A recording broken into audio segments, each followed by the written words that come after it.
Well, I've always been singing and writing songs. The type of songs that I've been writing, there never seemed to be I never thought that there would be an audience for it.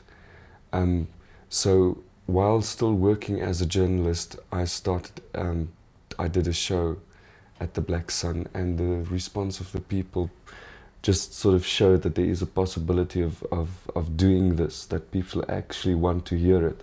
I never thought that people would be interested in listening to it because it's very straight stuff.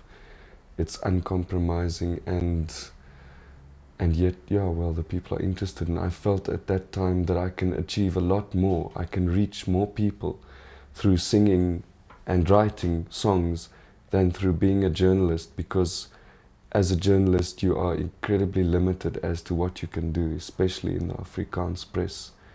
There isn't much chance of really expressing how you feel about certain issues or even writing about it.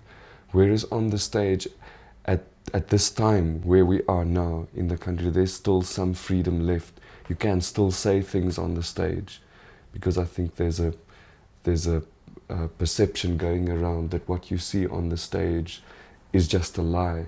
It's a story. It's not necessarily the truth.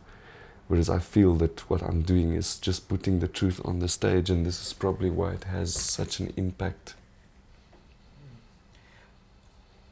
I wonder if you could describe some of the limitations that you found while you were a journalist working in the Afrikaans press. You can't, in the Afrikaans press, you've got to be constantly aware of what you're saying. You can't criticize the establishment.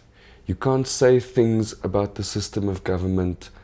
And if you do want to criticize, you've got to be so subtle, you've got to be so careful about what you're saying, you've got to choose your words so carefully not to offend the people in power, you know, who happens to be ultimately the government, but all the institutions, all the Afrikaans institutions are really controlled at the end of the day by people who are sympathetic to the government. And at newspapers especially, I mean, they see to it that the editor or the person who is appointed to be in charge, that person is sympathetic. And if he's not sympathetic, they'll see to it that there is somebody who is and is going to produce the sort of newspaper that they like, you know, and that says the sort of thing that they like. So you found that you couldn't really say what you wanted?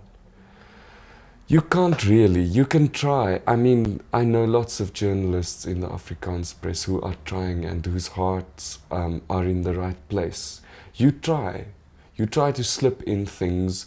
You just try to show where your heart lies, you know, without becoming too overtly political. But at the end of the day, there isn't really much freedom. And I mean, it's easier for journalists who are in arts or things like that, areas like that, but political journalists are incredibly limited. If you're in the Afrikaans press and you're a political journalist, then you know that the only line of support that you can show is pro-government. If you don't do that, then you can basically forget a career as an Afrikaans political journalist. So it is difficult for lots of people at times.